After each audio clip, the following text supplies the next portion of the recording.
Монголын дээд үеийн төр улсын хэлбэршил бол хүчирхэг, эв нэгдэлтэй, дуугарвал, дуунаг, докторвол, хүчнэг гэж ингэж одоо харьцаж байсан юм сайхан одоо уламжил бидний өвөг дээдс оршиж байжээ. Энэ өвөг дээдсийн юу бодож, юу хүсэж хүрээж явсан энэ тухай бид нэр сайн мэдчих байх хэрэгтэй л дөө. Буруу тийш ирсэн их мэдлэгийн гайгаар бидний өдөр атом цөмийн зэвсэг бүтээгээд дэлхийгээ дэлбэлэх нь холгүй ингэж болцоход явж шít. Дэлхийн одоо энэ том гүрнүүд Чингис хааны хас тамгыг Монголын одоо энэ үндэсний хас бэлгэдлийг судалсан том эрдэм шинжилгээний бүтээл гаргасан тийм явдлууд судалгааны явцад тодорч гарч ирж байна. Хүн өөрөө өөрийнхөө сэтгэлийг боловсруулах тэгснээрээ зовлонгийн шалтгаанаас ангижрах, жаргалыг бүтээх энэ чадварыг эзэмшүүлэх ийм одоо сэдвэр хүмүүс их бага ярилцдаг. Амжилтанд хүрэхийн тулд бидэнд хувь эрүүл хэрэгтэй. Амжилтанд хүрэхийн тулд бидэнд буян хэрэгтэй гэдэг юм. Зөвхөн ном уншсан, зөвхөн одоо ямар нэгэн байдлаар боловсрол эзэмшсэн тийм хүн амжилтанд хүрдэг юм байна. Цөөхөн Монгол хүмүүс яаж нэгдэж хамтарч одоо энэ оюуны эрч хүч бүтээлч байдлаа өрнүүлж чадах уу гэдэг асуудал тулгамдж байна. Дасгал хөдөлгөөний дэвшилж хийж байгаа асуудал бол тун бага одоо ингэж 10 хэдэн хувь л одоо энийг эрхмэлж байгаа. Өндөр хөгжилтэй орны ард түмний бараг 70-80% нь одоо байнгын дасгал хөдөлгөөн хийдэг учраас энэ хүмүүсийн дундт наслалт 80-аас дээш одоо гараа явцсан. Одоо эцэг эхээс удамшиж авдаг ген байдаг боловч энэ одоо удамшиж авсан генээс илүү хамгийн хүчтэй одоо илүү хүүхдэд нөлөө үзүүлж байгаа зүйл нь эцэг эхийн хүүхдэд олгож байгаа тэр чадвар одоо эцэг эх багш нарын одоо хамтын энэ хүүхдэд өгч байгаа энэ өгдлүүд бол их чухал байдаг юм а гэдэг ийм дүгнэлтүүдийг бас одоо сүүлийн үед л хэлж гаргаж өгч байгаа юм байна. Манай Монгол үндэсний бүхий барилдаан болвол үнэхээр хөгжүүлэх, хүмүүжүүлэх, сургах, хүндлэх бүхий л одоо хүмүүжлийн их том ач холбогдолтой ийм спортын төрөл юм а гэж ингэж би ойлгодог юм. Өөрийн чинь ээж аав эрдэм боловсралтай докторууд байсан ч гэсэн түүний эцэг их игэл малчин ардууд байсан. Тэднийг огт боловсралгүй, соёлгүй, бүдүүлэг эмтэд байсан гэж битгий бодоосоо гэсэн энэ шаналн намайг энэ сэдв рүү хөтөлсөө. Тэгэхээр аливаа нэгэн амьтдыг бол амийг тасалснараа тухайн үнийг хямралндаа сэргэнэ гэсэн ойлголт ерөөсөө байдаг. Аливаа нэгэн амьтны амийг таслах хаваас эргээд өөрийнхөө насанд цөв урах тэр үүлийн өрийг хурааж. Монгол хүн, Монгол эх орон, Монголын төр гэсэн мөнгөд оршихуун энэ гурван үзлийг бол бид нар гаргаж ир тавьснаар эх орон үзлийг залуу үедээ зөв ойлгуул, зөв төлөвшүүлж одоо гаргаж ир тавина.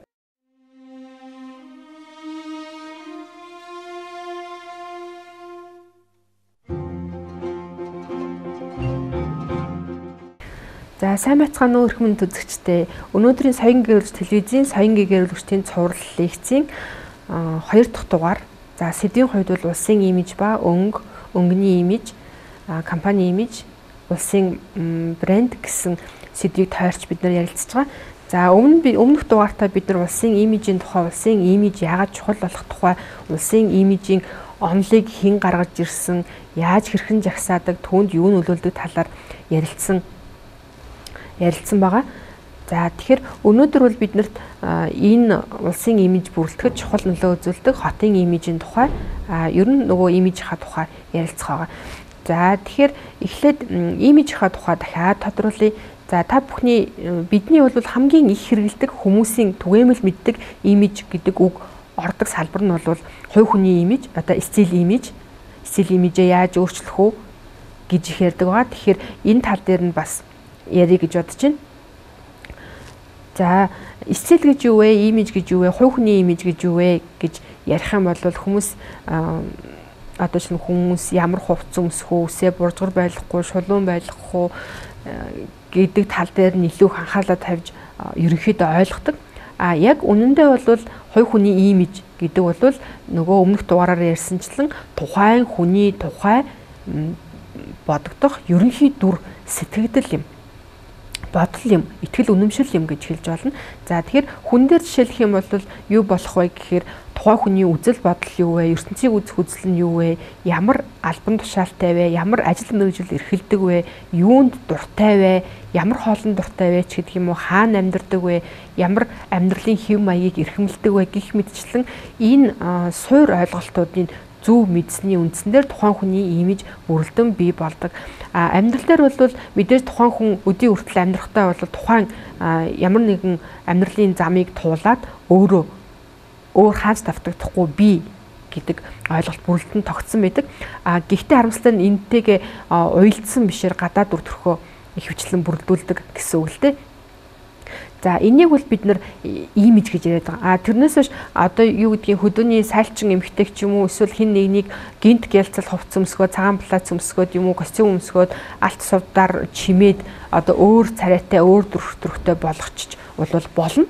Гэхдээ тэр бол тухайн нэгэн агшны тухайн тэр тохиолдлын стил дүр төрх бол бий болж чаддаг ч гэсэн за яг одоо саний миний авсан жишээн дэр байлаа гэж утгад тухайн тэр сайлчин эмэгтэй маань тэр одоо костюмыг ч юм уу тэр дээдсийн одоо элит давхаргын хувцсыг өмссөн байлаа гэхэд огт үг ярихгүй алхаж гიშгэхгүй бол магадгүй тэр мэдээлэлээ өгч болох талтайч уулзаж одоо очиод уулзаад ярилцаад тухайн хүнтэй харьцаад ирэх юм бол тэр мэдээлэл нь худлаа баг хоорондоо уялдахгүй баг нэг цогц биш байгааг мэдэх боломжтой.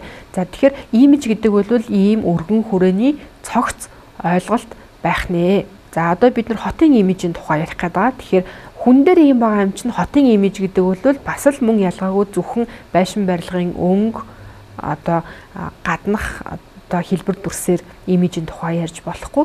Улаанбаатар хот, Москва хот, Сөүл хот ямар хот вэ? Залуучуудын хот уу? Эсвэл одоо аялал жуулчлалын одоо наргаа цэнгэний хот уу? Эсвэл эдийн засаг банк төвлөрсөн тийм ажил хэрэгч хот уу ч гэдэг юм уу тийм ээ. Тэгэхээр тэр шин чанарууд нь давхар явж идэг. Тэгэхээр аливаа хот өөрийнхөө онцлог шин чанарыг бодлоготойгоор бүрдүүлж бий болгодог.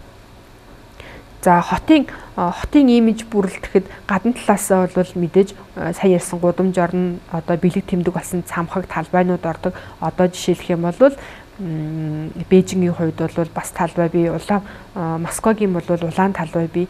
За Парист бол Эйфелийн цамхаг гэж бид нар мэднэ. Тэгэхээр энэ бол бэлэг тэмдэг болсон ландмарк гэдэг тийм бэлэг тэмдэгүүд юм гэж ойлгож байна. За манай Монголын нийслэл Улаанбаатар хотын хувьд бол бэлэг тэмдэг нь юу юм болоо?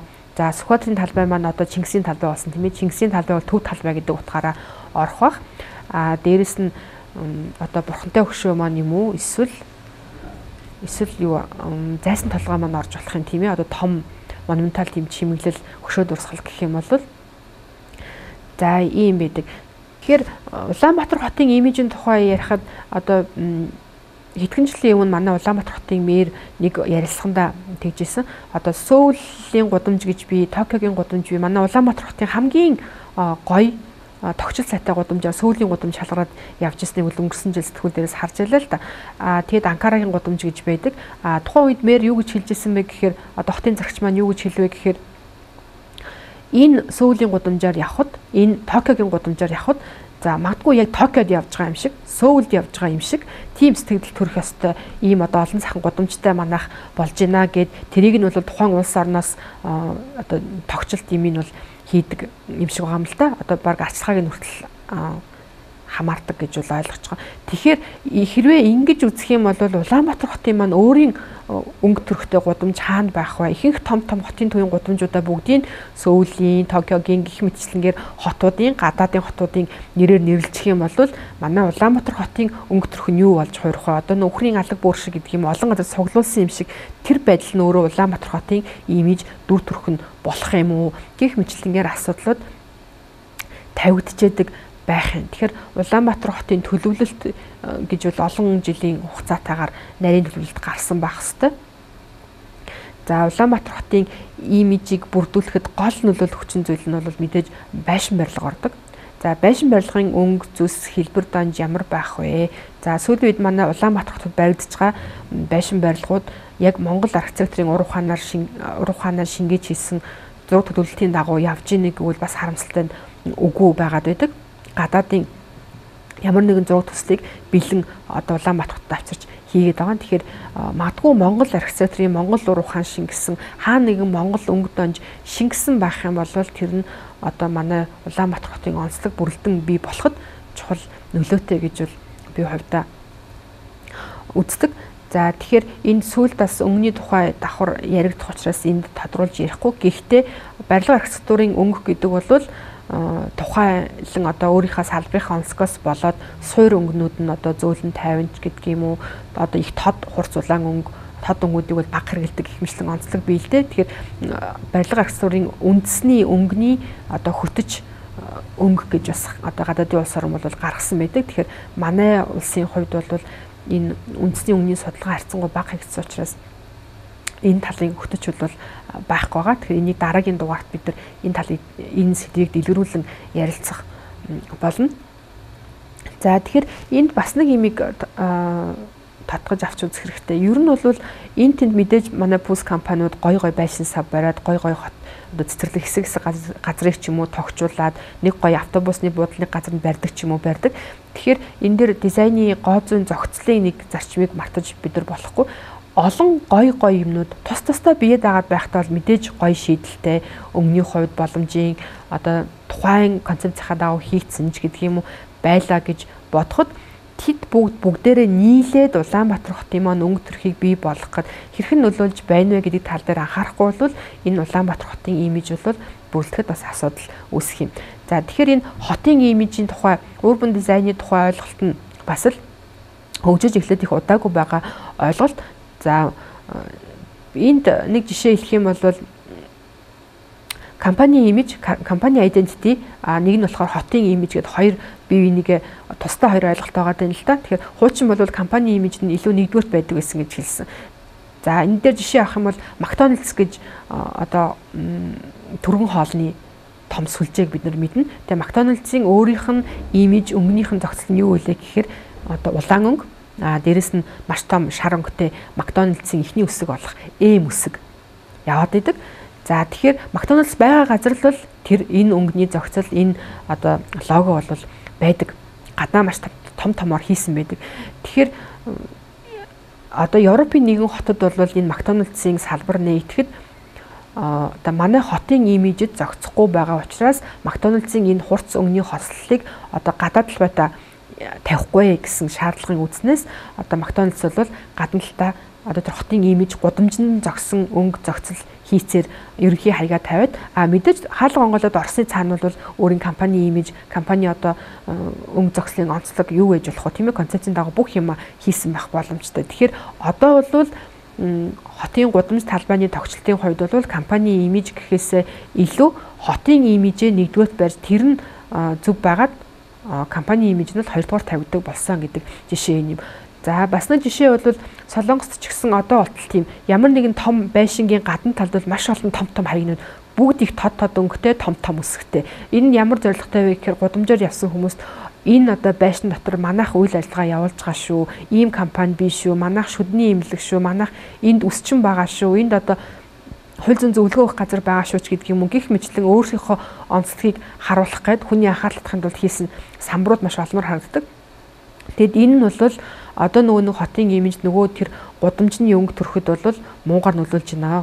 Нөлөөлөхөөр барахгүй одоо тэр имижийг ерөөс огт бүрэлдүүлж бий болохгүй байна. Тийм учраас энэ хаягжилтуудыг бол нэгдсэн одоо тэр хотын гудамжны концепцийн дагуу хийгдэх нь зүйтэй юм шүү гэсэн асуудлыг бол дэвшүүлж тавьж байгаа. Тэгэхээр манайх ч гэсэн одоо хотоо өнгө төрхтэй гоё болохын тулд энэ дэлхийд яригдж байгаа энэ асуудлуудыг бас авч үзэх юм бол манай Улаанбаатар хотын өнгө төрх бүрэлдэхүүн бий болоход чухал нөлөө үзүүлэх баха. Тэгээ мөн энийг оновчтой сайн хийхин тулд ялгаагүй судалгаа хийсэн байх хэвээр. Бид нар энд ойрхон зах зээл байдаг гэд хятадын зах зээлээс бүх одоо гэрлэн чимэглэл, хотын одоо гэрэл, хайс, хашаа, одоо хогийн сав хүртэл байна тийм ээ. Гэх мэтчлэн бүх энэ зүйлсийг бэлэн хямдхан юм гэж авчраа тавиад байх юм бол манай Улаанбаатар хот ирээнээс ч юм уу ялгаагүй хот болчих юм бол одоо энэ бол анх ярьсан улсын имиж, дараа нь хотын имиж бүрэлдэхэд бол маш муу нөлөөтэй гэж үзэж байна. Тэгэхээр энд бол судалгаа хэрэгтэй. Дээрэс нь манай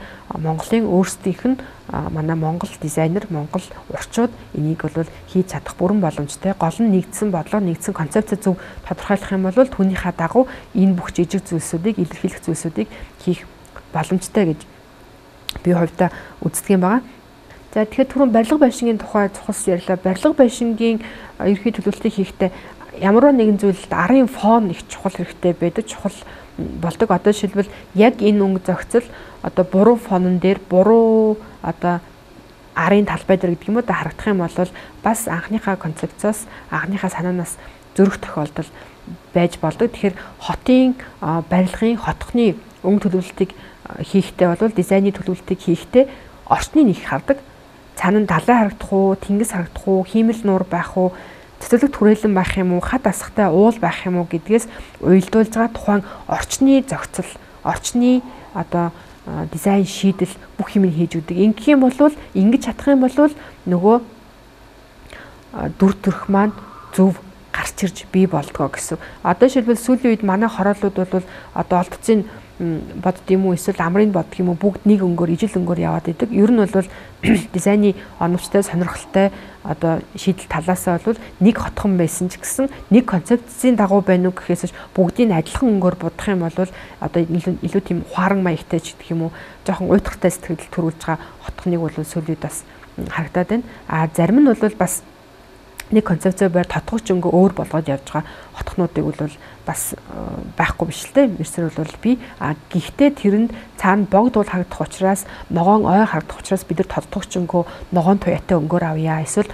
туул голын хажууд учраас цэнгэр тодгогч өнгөтэй байвал илүү одоо орчинтойгоо уялдаж харагдах юм а гэдэг юм уу. Энэ төвшөнд одоо бодож төлөвлөж байгаа хэсэг нь бол тодорхой биш байна л да. Ингэж төлөвлөх юм бол илүү сайн болдгоо гэсэн үг юм.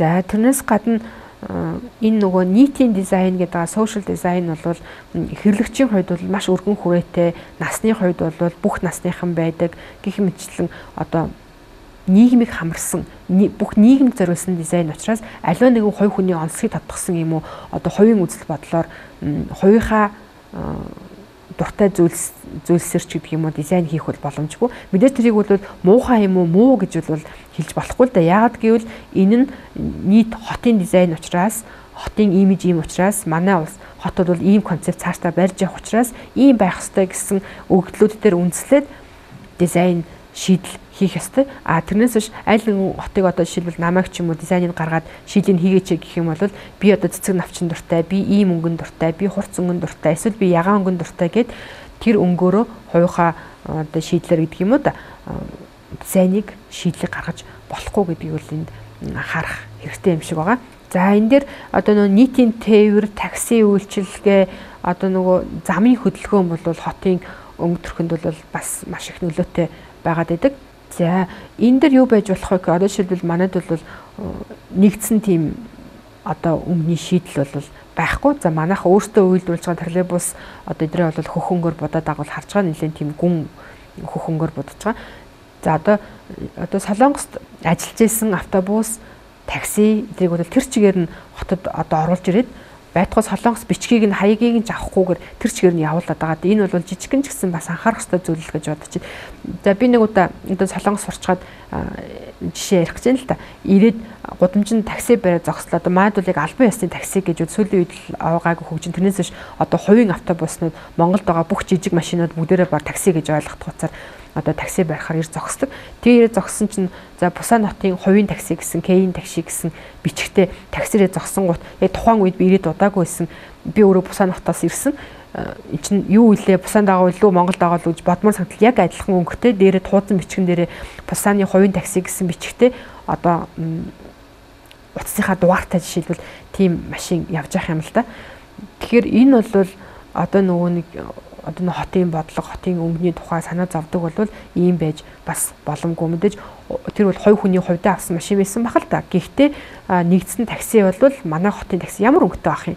Бусад улсын хотуудын таксинууд ямар өнгөтэй байдгийг яавал илүү оновчтой юм. Тэр нь манай Монголд яаж тохирох уу гэх мэтлэнгээд шийдэл олох юм бол илүү оновчтой сайн одоо бидний Улаанбаатар хот бол ийм л өнгө төрхтэй хот юм а гэж одоо гадныхан бол хүмүүст сэтгэл төрүүлэх боломжтой гэж үздэг.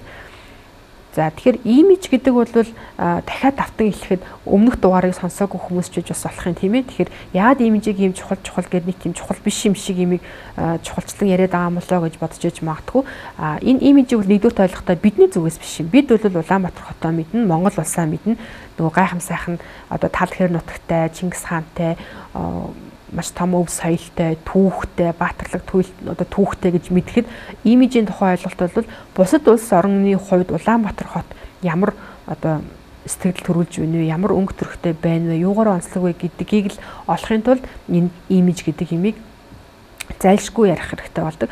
За хувь хүний хувьд ч гэсэн адилхан тийм ээ. За би өөрийгөө бол ямар мэрэгжилтэй, ямар мундаг хүн гэдгийг ч гэдэг юм уу мэддэг байлаа гэж ботход тэр мэдээллээ бусдад зөв дамжуулахгүйгээс болоод алдаанд хүрдэг. Одоо амжилтанд аваачихад нь одоо хойш татдаг ч гэдэг юм уу тийм байдаг.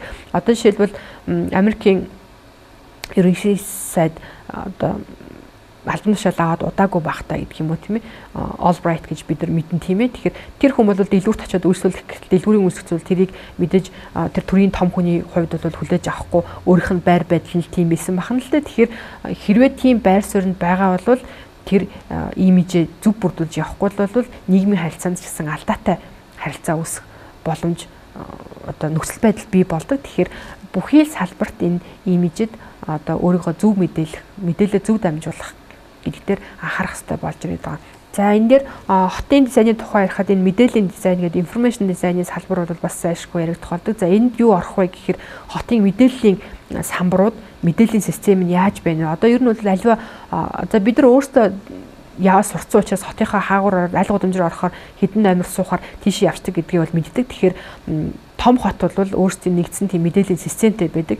Би энэ цэг дээр зогсож явах юм бол ийшээ явал улаан хорон явах юм байна. Баруун зүг рүү тэдэн метр явах юм бол одоо шархад явах юм байна. Ингүүл ийшээ явнаач гэдэг юм уу. Тэр мэдээллийн систем нь бол маш сайн хийгдсэн байдаг. За энэ бол мөн л ялгаагүй бүгд жигд нэг концепцийн дагуу нэг одоо бодлогын дагуу гэж хэлмээр юм уу байх хэвээр. Одоо би шархадын зогсчоод би замын мэдээлэл авлаа гэхэд нэг янз 5 шар зогсчоод авах юм бол өөр байдаг ч юм уу. Эсвэл дөрвийнхэн тусдаа биед агаад мэдсэн. Энэ олдстой будгийн, энэ хямдхан будгийн гэдээ аваад будсан ч гэх юм уу. Тийм байж болмооргүй байдаг. Тэрнээс гадна энэ мэдээллийн дизайнд гол чухал юм нь харахад маш ойлгомжтой, тод томрон байх хэвээр. Энийг одоо ялангуяа нийгдэд зориулсан дизайны шийдлийн хувьд бол настай хүмүүс харна, хүүхдүүд харна, одоо хит маяглуулж одоо гоё болгох чинь угалзруулсан бичигч гэдэг юм уу, оновчтой одоо талбай фоны сонголт нь буруу, хит жижиг одоо шрифт үсгийн хэлбэр хэмжээтэй ч гэдэг юм уу, тийм байж бас болдгоо.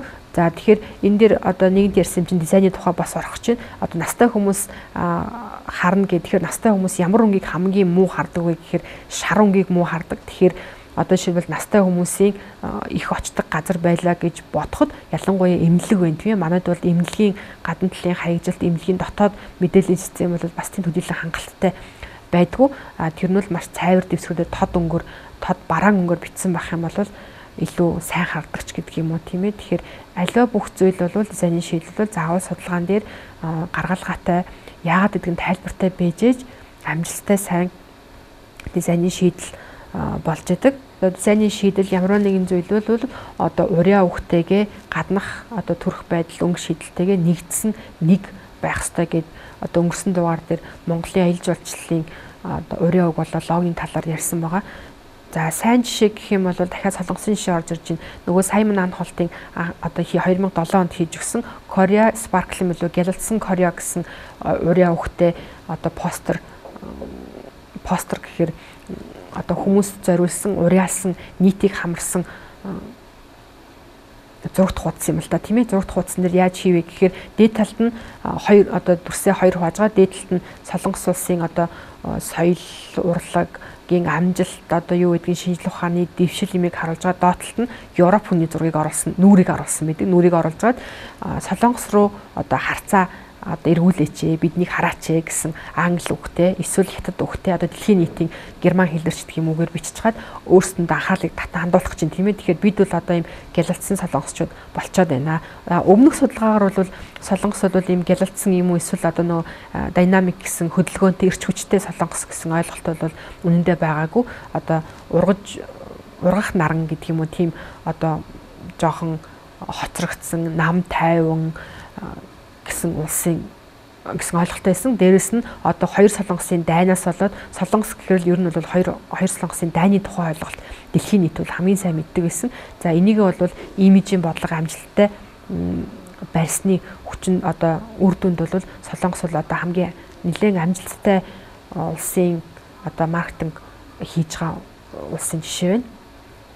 За тэгэхээр за өнөөдрийнхөө сэдвийг энэ хүртэл өндөрлөөд дараагийн сэдвэр бол бид нар улсын имижэд соёл ямар нөлөөтэй вэ? Соёлыг яаж одоо улсын имиж бүрдүүлэхэд хэрхэн ашиглах вэ гэдэг тал дээр түлхүү ярилцах болно. Анхаарал тавьсанд баярлалаа.